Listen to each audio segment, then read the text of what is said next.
بەناوی خی گەورە و میهرەبان ئێمە ئمڕۆ لە فراکسیۆنی یەکێتی نیشتیمانی کوردستان بەشداریمان کرد لە هەڵبژاردننی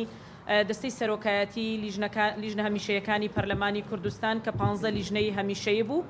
و وەک فراکسیۆنەکەمان لە دوو ڕۆژی ڕابردوودا کە چوینە ناو مفاوەزاتی وەرگرتنی پشکەکانی خۆمان بەپێی ئیستحقاقی هەڵبژاردنەکانی خۆمان و ڕێژەی کورسیەکانی خۆمان ئێمە پشکمان لە سەرۆکایەتی لیژنەکان و جێگیری سەرۆکی لیژنەکان و بڕیاردەری لیژنەکان وەرگرتووە و پاڵێوراوەکانی خۆمان ئمڕۆ خۆیان پاڵاوتووە و متمانەی ئەندامانی لیژنەکانیان وەرگرتووە. سوپاس بۆ هەموو ئەو فراکسیۆنانەی کە دەنگیان داوەتە پاڵێوراوەکانی ئێمە و ئێمەش بە دڵنیاییەوە دەنگمان داوەتە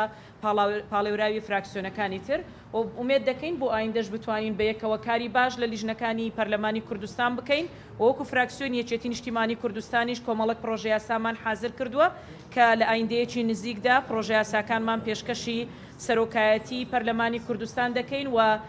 بۆ هەموو ئەو سێکتەرانە یاخود بەپێی ئەو لیژانانەی کە لە ناو پەرلەمانی کوردستان هەن ئێمە پرۆژە یاساکانمان لە هەموو بوارەکاندا خۆی دەبینێتەوە و ئینشاڵڵا پێشکەشی سەرۆکایەتی پەرلەمانی کوردستانی